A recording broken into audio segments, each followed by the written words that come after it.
नमस्कार मित्रांनो. बऱ्याचशा लोकांना अजूनसुद्धा माहिती नाही आहे की ई श्रम कार्ड काय संकल्पना आहे, ई श्रम कार्ड योजना कशी आहे, ई श्रम कार्ड कशाला म्हणतात, अजूनसुद्धा बऱ्याचशा लोकांना माहिती नाही मित्रांनो.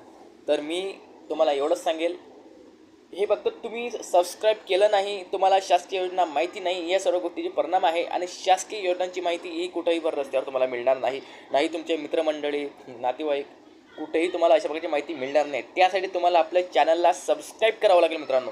म्हणून सर्वप्रथम तुम्ही आपल्या चॅनलला सबस्क्राईब करा. याच्यावरती रोज विविध शासनाच्या नवीन नवीन आणि महत्त्वाच्या योजना तुम्हाला मिळतात, त्याच्याबद्दल माहिती सांगितली जाते, ज्याच्या अंतर्गत तुम्हाला आर्थिक लाभ मिळतो. तुमच्या बँकेच्या अकाउंटमध्ये DBT डायरेक्ट ट्रान्सफर बेनिफिट अंतर्गत डायरेक्ट पैसे टाकण्यात येतात मित्रांनो. असो तर मित्रांनो, शासकीय योजनासाठी तुम्ही आपल्या चॅनलला सबस्क्राईब करा मित्रांनो, जेणेकरून तुम्हाला आर्थिक लाभ मिळेल. आपल्या चॅनलवर लेखी स्वरूपात व डिस्क्रिप्शन बॉक्समध्ये मी माहिती टाकत असतो. अधिक माहितीसाठी तुम्ही खालील लिंकवर करून पूर्ण व्हिडिओ बघू शकता मित्रांनो, किंवा कमेंट करू शकता.